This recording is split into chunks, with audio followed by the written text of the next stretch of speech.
Bonjour, bienvenue dans cette nouvelle émission Quoi de neuf. Aujourd'hui, je reçois le maire de la belle ville de Saint-Joseph, monsieur Yann Monplaisir. Bonjour, monsieur le maire. Bonjour, monsieur Gradier. Merci pour le qualificatif de belle ville de Saint-Joseph que je reconnais et que j'accepte et qui en même temps me fait plaisir. Très bien, monsieur le maire. Alors, vous étiez candidat aux élections législatives. Est-ce que je peux avoir votre analyse sur d'abord la Martinique, ensuite nous parlerons de la France, ouais. Mais en Martinique, les résultats sur le pays Martinique, votre avis, s'il vous plaît? Je l'ai dit, d'abord, une participation ridicule. C'est pas la démonstration d'un engagement d'une population, quel que soit le résultat pour les uns et pour les autres. Donc moi, je regrette que les Martiniquais ne prennent pas en main leur destin, leur responsabilité en allant voter. Pourquoi les gens ne votent pas? Mais en même temps, je le regrette, mais en même temps, je constate qu'ils ne vont pas voter. Et on peut s'interroger sur le fait de savoir pourquoi ils ne vont pas voter. J'allais vous demander pourquoi, quelle est votre analyse sur ça, le pourquoi? Mon analyse, c'est qu'ils ne croient plus à l'action politique, ils ne croient plus à l'action de l'homme politique. Beaucoup de nos compatriotes sont convaincus, persuadés que ça ne sert à rien de changer les hommes et que finalement, tout au plus, l'élection, c'est un moyen d'exprimer une frustration, un mécontentement, mais pas un moyen d'adhérer à un projet, parce qu'il n'y a pas vraiment de projet. Il n'y a pas vraiment de projet. Je le dis, y compris pour moi. D'un côté, vous avez des gens qui se prétendent indépendantistes, qui n'y croient plus. La population n'y croit plus. La population ne voit pas là un risque et un danger qui, à mon avis, demeure. Ce risque-là demeure. Mais au-delà du fait qu'il y ait un risque dans cette affaire d'indépendance, à laquelle je dis encore une fois, personne ne croit plus. Et c'est pour ça qu'ils votent pour des indépendantistes. Mais c'est négatif. Parce que quand une population exprime un mécontentement au travers d'un vote sans projet en contrepartie, qu'est-ce qu'ils proposent, nos indépendantistes? D'abord, ils ne proposent pas grand-chose. Ensuite, ils ne travaillent pas beaucoup, c'est une évidence, et c'est clair. Ils se contentent d'être sur des acquis de frustration d'une population. Et ils ne sont pas entendus non plus, ils ne sont pas audibles. Quand vous allez à l'échelon national, une élection nationale française, et que vous êtes dans un débat national, et que vous voulez exprimer le point de vue d'une partie de cette... Même si vous êtes un représentant de la nation, d'abord, il faut le penser, mais vous voulez représenter l'expression des intérêts, ce qui est normal, d'une partie de la nation. Eh bien, pour être entendu, encore faut-il que vous ne commenciez pas par tourner le dos. Mais quand vous jouez au petit Le Pen local, quand vous jouez au rejet de l'autre, quand vous jouez au Français des rois, quand vous jouez au on ne veut pas des Blancs, quand vous jouez au je ne veux pas de la France, vous n'êtes pas entendu à l'échelon national. Moi, je pense que j'aurais été entendu parce que, d'abord, j'aurais exprimé les besoins des Martiniquais, mais je les aurais exprimés sans remettre en cause mon appartenance au cadre national. C'est ce que j'essaie d'expliquer aux Martiniquais. Je n'ai pas réussi à le faire. Je n'ai pas réussi à le faire parce que sans doute que la posture indépendantiste est une posture qui répond à une aspiration profonde des Martiniquais. Les Martiniquais, ils veulent exister et ils veulent exprimer leurs sentiments et leur appartenance identitaire. Mais moi, je suis très martiniquais.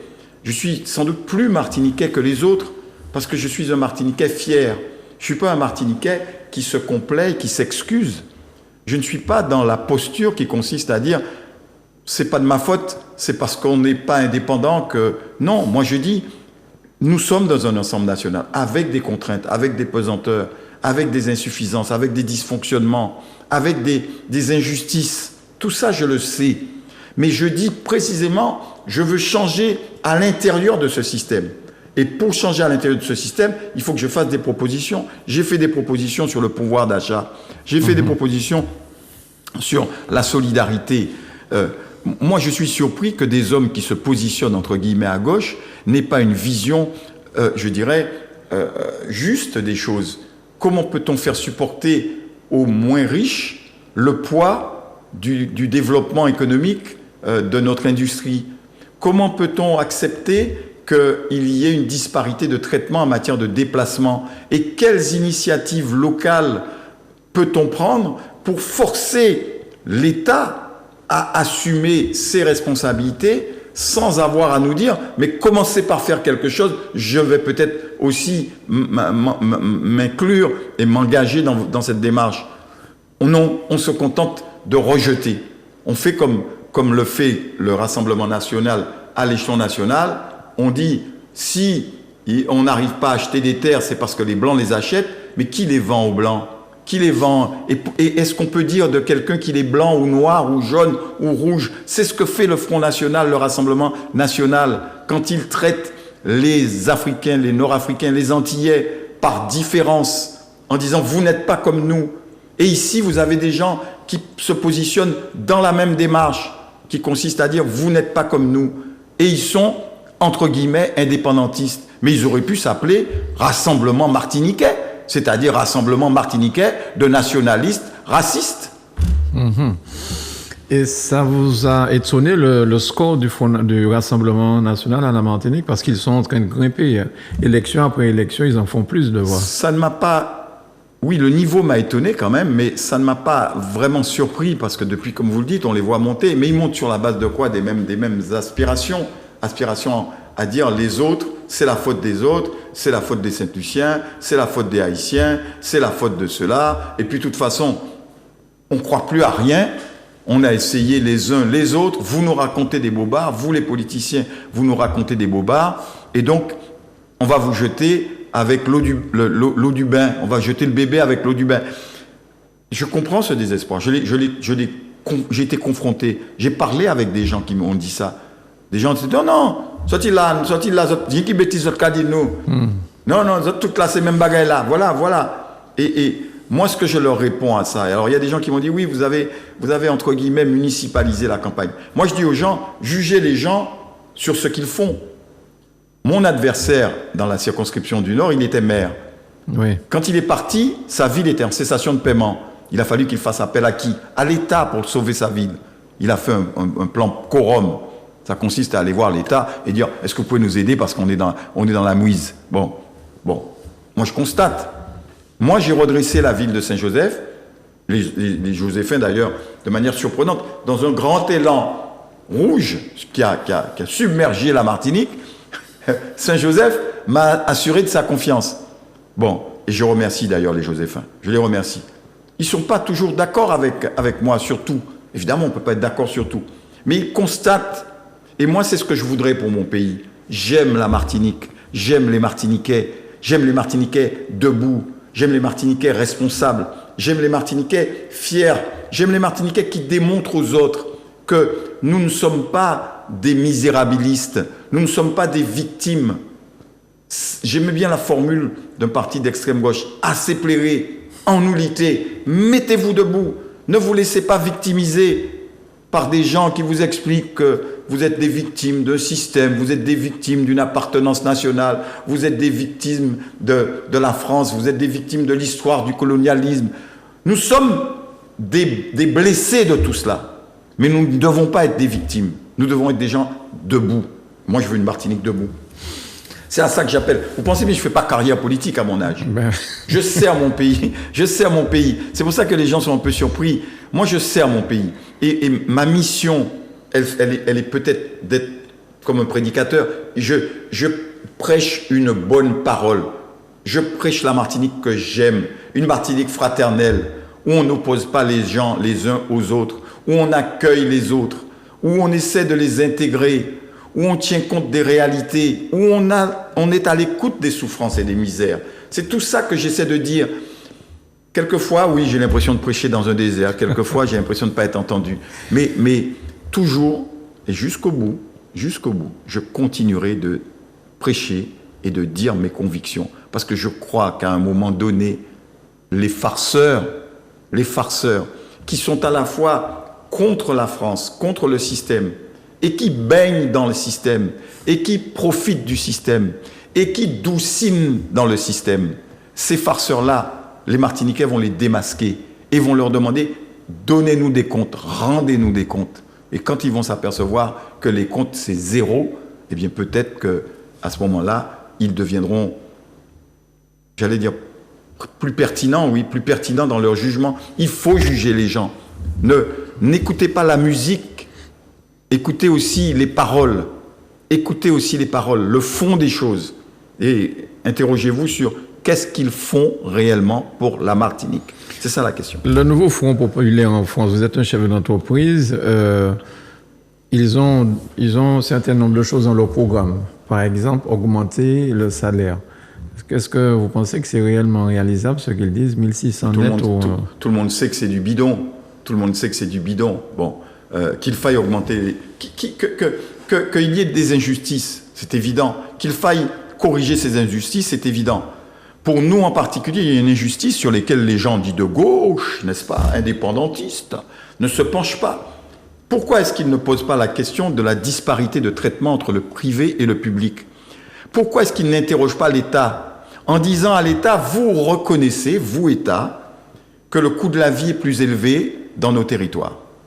Et pour compenser ce coût de la vie plus élevé, dans une mesure de justice sociale, vous payez mieux vos fonctionnaires et vous demandez aux collectivités de mieux payer leurs fonctionnaires que la moyenne nationale. C'est ce qu'on appelle les 40%. Pourquoi est-ce que ces hommes de gauche, c'est ce que j'aurais fait moi si j'étais député, ils ne vont pas dire à l'État, mais comment pouvez-vous, vous, assumer le fait qu'il y a des disparités, tenter à votre niveau de corriger ces disparités et ne pas prendre en compte le fait que le privé ne sera pas en mesure de compenser ces disparités, sauf si vous créez un cadre qui lui permet de le faire. C'est-à-dire, vous abaissez les charges sociales, c'est ce que j'ai appelé la zone franche sociale, ou vous créez des dispositifs de fiscalité, de l'impôt sur le revenu, qui minorent l'impôt sur les revenus pour les gens qui travaillent dans le privé, pour que ces gens-là, ils aient aussi un peu de justice. C'est ça, pour moi, la justice. Et c'est ce que j'attendrais d'un homme de gauche. Mais ils ne prônent pas ces propositions-là. Parce qu'ils sont dans des... Parce qu'ils n'ont pas de projet. Leur seul projet, leur seule explication au mal-être que nous avons dans notre pays, mal-être identitaire, mal-être de niveau de vie, leur seule explication, c'est la faute de la France. C'est assez réducteur, c'est assez comme Le Pen. Pourquoi les Français ne sont pas contents? C'est la faute des étrangers. Eh bien, sur ce populisme-là, le Rassemblement national viendra au pouvoir, je le crains pour la France, je crains. Ils sont majoritaires en nombre aujourd'hui. Tous ces gens pour qui, au niveau national, qui ont voté pour le Rassemblement national, ils sont plus nombreux que ceux qui n'ont pas voté. Oui. Bon, ils sont aujourd'hui frustrés. Ils sont frustrés parce qu'ils sont arrivés tout près. Alors ils vont dire, eh bien la fois d'après, il faut qu'on y arrive. Donc, on n'a fait que renforcer ce qui va se passer dans quelques années, je le regrette, et malheureusement. Et ici, c'est un peu la même chose. C'est-à-dire, les farceurs populistes, d'une certaine manière, chez nous, ils sont déjà au pouvoir. Demain, ils seront au pouvoir à l'échelon national. Et quand, pendant la campagne, on a débattu, c'était une question qui était récurrente. Alors, vous allez siéger où, monsieur Monplaisir? Vous serez où? Et quand je disais, je veux savoir ce que sera la composition de cette assemblée, n'avais-je pas raison? Oui. Monsieur le député du Nord, qui a juré au Très Grand Dieu que jamais il ne siégerait à côté d'un représentant de la Macronie et que jamais il n'y aurait de discussion avec la Macronie, voire avec les LR. Comment il va faire là maintenant? Parce qu'il va bien falloir que les gens se retrouvent. Comme ici, comme dans notre petit pays, nous pouvons nous opposer dans des débats. Et vous pensez qu'ils pourront gouverner là en France, monsieur Monplaisir? Je suis certain qu'on va trouver une solution. Ces gens-là, LFI et tous les autres là, ils pourront s'entendre? J'ai toujours été convaincu de ça. Comment ça va marcher? À mon avis, très modestement, il n'y aura pas de grandes réformes. Il n'y aura plus de grandes réformes. Réformes sur les retraites, etc. Bon, même les propositions de revenir sur la réforme sur la retraite. Ils ne vont pas faire ça. Et M. Hollande, en plus, qui dit qu'il faut remettre la retraite à 60 ans. Bon, ils ne vont pas faire ça. Ils savent très bien que ça n'est pas économiquement possible. Et ensuite, pour le faire, il va falloir qu'ils s'allient éventuellement, si tant est que ça constitue une majorité, avec le Rassemblement national. Donc, je vous dis, le violent. Ouais. Bon. Ils ne vont pas faire ça. Il n'y aura pas de grande réforme. Mais le pays va être géré. Comment ça va se décaler, pour parler comme chez nous? Comment ils vont décaler le crabe? Ils vont mettre de côté les extrêmes. Les Mélenchon, les indépendantistes, tout ça va être dans un petit paquet. Ce sont des extrémistes. Ils ne proposent rien de concret. Ils refusent de travailler avec les autres. Ils refusent de travailler avec ceux qui sont confrontés aux réalités. Le député d'ici, il a dit qu'il ne travaillerait jamais avec la députée, pourtant brillante, de Mayotte. parce qu'elle a une problématique qui n'est pas celle de la Martinique, une problématique d'immigration, qui l'a conduit en réponse à la problématique posée et à la demande de sa population, dont elle n'est que le reflet, puisqu'elle est démocrate, à avoir des positions qui déplaisent à nos farceurs d'ici. Bon. Mais on travaille avec tout le monde. Ils ne vont pas donc travailler ces extrêmes. On va les sortir, les filles, là. Mélenchon, les indépendantistes, tout ça, dans un petit paquet. De l'autre côté, les Ciotti et consorts extrémistes, ils vont sortir avec le Rassemblement national. Et puis, il va bien falloir que tous les gens raisonnables dirigent ensemble la France, sur la base d'un programme minimum. Ça va pas être le programme, ce sera peut-être le programme commun, mais ce sera le programme commun minimum, pour 2 ans. Pour 2 ans. C'est-à-dire que pendant 2 ans, il n'y aura pas de grande réforme.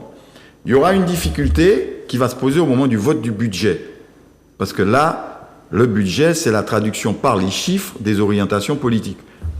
Comment ça va se faire? Pour l'instant, je n'en sais rien. Mais c'est des administratifs qui vont prendre la main pour ça? Ils vont faire des propositions, mais c'est les politiques qui vont transiger. À un moment donné, c'est est-ce qu'on fait tomber le gouvernement avec une motion de censure ou est-ce qu'on compose pour arriver à éviter une situation de crise systématique qui sera au détriment de l'intérêt général. Moi, je crois que le bon sens... J'ai toujours pensé ça. Quand on me posait cette question, j'ai toujours pensé qu'il fallait attendre d'avoir la photographie des aspirations populaires, et le peuple, il n'a pas tranché. Il a fait 3 blocs. Ben, il va bien falloir qu'il y ait des gens qui s'entendent. Est-ce que ça vous étonne qu'un fichier S ait pu être élu député de la République française? C'est anormal. Les fichiers S, les extrémistes, etc., je dirais que... Mais vous savez, légalement, si il... Vous savez, on a parlé pour M. Trump qu'il puisse être président de la République en étant en prison, parce que c'est comme ça aux États-Unis. Vous pouvez être en prison et puis vous êtes président. Bon, chez nous, c'est pas comme ça, mais aux États-Unis, c'est comme ça. Bon, c'est la loi. Donc, si la loi est pas bonne, il faut changer la loi. Si un fichier S peut légalement se présenter aux élections, je le regrette. Je pense que le jugement des populations est erroné. Je pense que là aussi, la population ne mesure pas bien le risque. Vous savez, il y a un monsieur qui est venu me voir. Je fais un parallèle, je vais vous expliquer ce que c'est que la responsabilité. Un monsieur sympathique qui est venu me voir, il travaillait ici, sur la piste de l'aéroport. Il a filmé un avion Antonov, c'est l'avion russe dont l'avance d'essence est énorme avion. Ouais. Il a filmé l'avion et il a fait des commentaires. Il a balancé ça sur les réseaux sociaux. On l'a sorti de l'aéroport. On l'a sorti. Ouais. Pour des questions de sécurité. Et il me dit, mais je comprends pas, bon, j'ai fait ça, mais je lui dis, monsieur, mesurez la conséquence de vos actes. Et je lui dis ça sympathiquement, c'est un monsieur sympathique. Et je sais très bien que c'est pas un terroriste. Mais je lui ai dit, mesurez la conséquence de vos actes. Mais vous savez, je fais le parallèle avec les gens qui votent pour les indépendantistes. Je leur dis, mesurez la conséquence de vos actes. C'est-à-dire, mesurez la perception que les autres ont de vous. Quand vous dites que, voilà, il y a des avions de guerre, machin, etc., etc., vous mettez en cause la sécurité de l'État. Et l'État est en droit de se poser la question de savoir est-ce que demain, vous n'allez pas poser un clou dans le pneu de l'avion pour qu'il y ait un accident. Donc, on vous sort. Mais il faut comprendre ces choses-là. Parce que ce fichier, il aura accès aussi à des documents sensibles quand même, en étant député. Bien sûr, c'est une aberration. C'est une aberration. Mais c'est légal. C'est légal. C'est une aberration qui est cautionnée par la population. Moi, je reviens à mon cas. 19 ans, je me suis présenté aux élections à Saint-Joseph. Et pendant 19 ans, les gens n'y croyaient pas. Ils disent, mais tu vas rien changer. Tu vas rien changer. L'autre, bon, d'accord, c'est pas extraordinaire, mais c'est pas parce qu'on va Je leur expliquais que j'étais capable de faire autre chose. Aujourd'hui, ils s'en rendent compte. Donc c'est la même chose. Le fichier S, ceux qui ont voté pour lui, ils ne mesurent pas les conséquences de leurs actes. Ils ne mesurent pas. Demain, s'il se passe quelque chose d'anormal, eh bien, on va se dire, mais il aurait fallu, il y avait qu'à, etc. Mais c'est la démocratie. La démocratie, elle n'est jamais parfaite à court terme. Je suis convaincu, comme tous les démocrates, qu'à long terme, elle a toujours raison. À mon sens, le peuple a le droit et le peuple, quelquefois, se trompe. C'est à nous qui sommes convaincus du contraire, d'essayer de l'éclairer. Quelquefois, ça prend du temps. Il faut d'autres personnes. Moi, je sais très bien que le combat que je mène pour aller au bout de mes convictions, je n'en verrai peut-être pas le bout. Mais j'espère que d'autres prendront le flambeau, le relais, et que nos idées, qui sont des idées de tolérance, d'acceptation de l'autre, d'engagement, de courage, de travail, de responsabilité, les vraies valeurs vont triompher sur le séparatisme, le rejet, la haine, l'ostracisation, le fait d'ostraciser les autres, le fait de ne pas vouloir être avec les autres, de ne même pas vouloir travailler avec les autres. Moi, je travaille avec tout le monde. J'ai travaillé avec Alfred Marie-Jeanne. Je ne suis pas devenu indépendantiste. Il n'est pas devenu, comme moi, favorable au maintien au sein de la République. Mais je reconnais qu'aujourd'hui, le message que nous portons n'a pas une portée suffisante. C'est-à-dire que les gens ont bien conscience que cette affaire d'indépendance, c'est du pipeau. D'ailleurs, ils n'y croient plus, ils n'ont plus peur. Mais par contre, il faut un autre message. Il faut autre chose. Il faut amener les gens à adhérer à autre chose. Et c'est peut-être là que je n'ai pas réussi et que nous ne réussissons pas à les convaincre. Il faut que nous ayons un projet commun. Le projet commun, il doit s'inscrire au sein de la République. Mais au sein de cette République, il faut que l'on tienne compte de nos différences. Est-ce que vous avez été surpris, et là, c'est notre dernier mot là-dessus, est-ce que vous avez été surpris par la dissolution et la rapidité avec laquelle il fallait mettre en place l'élection? Parce que ça ne vous a pas donné le temps de faire campagne et de pouvoir parcourir toutes les villes. Il y a quoi, plus qu'une dizaine de villes. Oui. 17. 17 villes. 17. Tout le monde a été surpris. Tout le monde a dû faire campagne de manière un peu anormale, entre guillemets, sur des très courts délais. Il est certain que ça a donné une prime aux sortants, en général, d'une manière générale. Il y a eu quelques exceptions, dont une en Martinique. Mais en général, ça a donné une prime aux sortants parce qu'ils sont déjà sur le terrain, ils sont déjà connus, et on a voté pour eux 2 ans avant. Donc, bon, voilà, mais moi, je ne me plains pas des situations, hein. Je fais avec. J'ai essayé de compenser, j'ai essayé de bouger très vite. J'ai été soutenu par un certain nombre de maires. J'ai été soutenu, et je le remercie, parce qu'il a été très loyal et courageux. J'ai été soutenu par le maire de Sainte-Marie, Bruno Nestor Azero. J'ai été soutenu par le maire du Marigot, Joseph Pérast. J'ai été soutenu par le maire de Makouba. Et je les remercie tous. Je remercie tous ceux qui se sont engagés. Beaucoup n'ont pas été courageux parce qu'ils pensent à leur réélection, parce que, en se mouillant pas, n'est-ce pas, on prépare le coup d'après, on a des convictions molles. Moi, ce que je regrette, c'est que la politique soit devenue un métier. C'est pas mon métier. Je suis pas un politicien de métier. Je ne vis pas de ça. Je n'ai jamais attendu après la politique pour vivre. Et donc, je mets mes convictions sur la table. Et je n'ai pas, j'espère évidemment gagner, j'espère convaincre, mais je n'ai pas peur de perdre. Parce que je me bats pour mon pays. Et quand on se bat pour son pays, on n'a pas peur de donner à son pays. Mais il y en a qui vivent de ça. Et donc, ils zanzolent selon le vent et au gré du vent. Même si ce ne sont pas leurs convictions, même si en aparté, ils vous disent « j'ai voté pour toi ». Enfin, je ne veux pas vous donner des noms, mais plusieurs maires m'ont dit « j'ai voté pour toi ». Plusieurs maires. J'aimerais qu'ils aient le courage de le dire eux-mêmes. Mais je ne veux pas donner leur nom, parce que, je veux dire, ce ne serait pas loyal de ma part. Et c'est de là qu'est sortie cette fameuse histoire de plat de lentilles ou vendre d'amour pour un plat de lentilles. Des gens qui... j'ai entendu ça. Et vous savez, il y a des maires qui, je veux dire, je repense à mon ami Pierre Petit. Osons oser. Osons oser. Son engagement et l'héritage de son engagement n'aurait pas dû être ce que ça a été. J'aurais espéré que des convictions conduisent à un engagement un peu plus vertical, un peu plus courageux, un peu plus vertébré, un peu plus honnête, tout simplement. Ça n'a pas été le cas. Je constate simplement, et je demande aux Martiniquais de constater, demandez de la clarté à vos élus. Demandez à vos élus d'être en face de vous responsables et d'assumer les responsabilités, même dans les moments difficiles, même quand vous savez qu'il y a l'adversité, même quand vous sentez que vous aurez du mal à expliquer. Le rôle d'un élu, ce n'est pas de suivre, c'est de précéder, parce que l'élu, il est en permanence au contact des réalités et il doit analyser. Et il doit dire aux gens, mon âme et conscience, voilà ce que je pense. Vous ne pensez pas comme moi aujourd'hui, mais je ne vais pas aller dans votre sens parce que je sais que c'est là que vous voulez aller. Je vais vous dire que je ne suis pas d'accord avec la direction parce que ce n'est pas la bonne direction. Et c'est ça la démocratie.